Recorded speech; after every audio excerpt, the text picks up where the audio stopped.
databases that are there in the market. So what are the NoSQL databases that are available on cloud?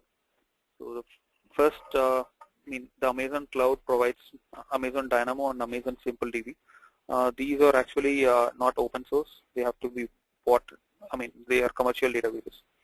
And databases that are provided as service are MongoDB, Couchbase, Redis, and Apache Cassandra. So these are provided as services. And also the Cassandra and MongoDB also come as virtual, VM image. So you can use them as, these images can be cloned, and whenever there is a need to scale or whenever there is a need to shard, these databases can be cloned. So the next part is the comparison between NoSQL and SQL database. So types, if you see, SQL has only one type, where we fetch data using CRUD operation. In case of NoSQL, you have multiple data types, like we discussed. One is key value pair, the other one is document database, the column database, and the graph databases. Data storage model, the data storage is always tabular structure, where columns help in defining the categories, and the rows help in, it stores each instance of the data. In case of NoSQL DB, it ideally depends on each of these databases. So key value helps in, it stores the data as a hash map. Document databases ideally stores that, as a JSON or an XML object. Column stores helps in storing the data as a column, and graph database ideally stores the data as nodes. And looking at the schema comparison, in case of SQL, the structure and the data type structure is completely fixed in advance. So whenever there is a need to change, you have to go for a downtime and completely change. Suppose we have to add a column, we'll add a column, we'll completely change the schema, and it has to be replicated across the other systems as well. In case of NoSQL, it's predominantly dynamic. So if we have to add one more column, or if you have to add one more instance of data, we just edit the document. And scaling, SQL supports vertical scaling, so it's very complex and difficult to implement, and also it's costlier. In case of NoSQL, it is completely horizontal because it's built from ground up, so it can easily scale out.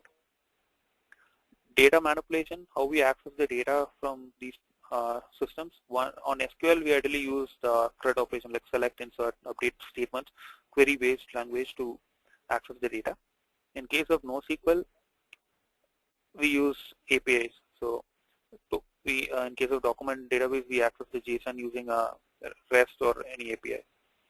In case of consistency, SQL has stronger consistency and could be recommended mostly for, it's like we discussed before, it could be recommended mostly for banking or applications where the consistency is the key. In case of NoSQL, it ideally depends on the product.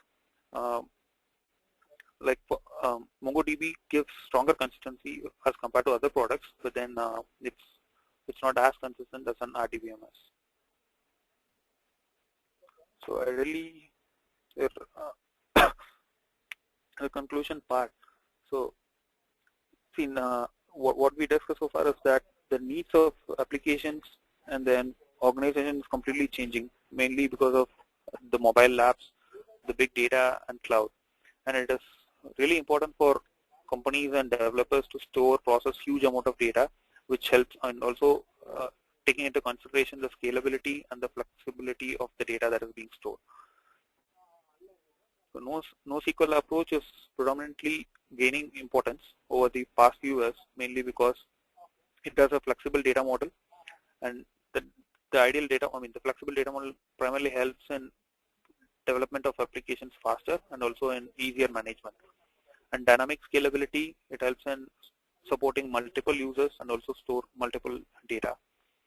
And improved performance helps in satisfying the users and also providing highly responsive applications, because as a user, we expect the applications to work faster and provide response in a quicker time. So in short, NoSQL could be considered a viable alternative to relational databases, mainly in case of interactive mobile and web applications.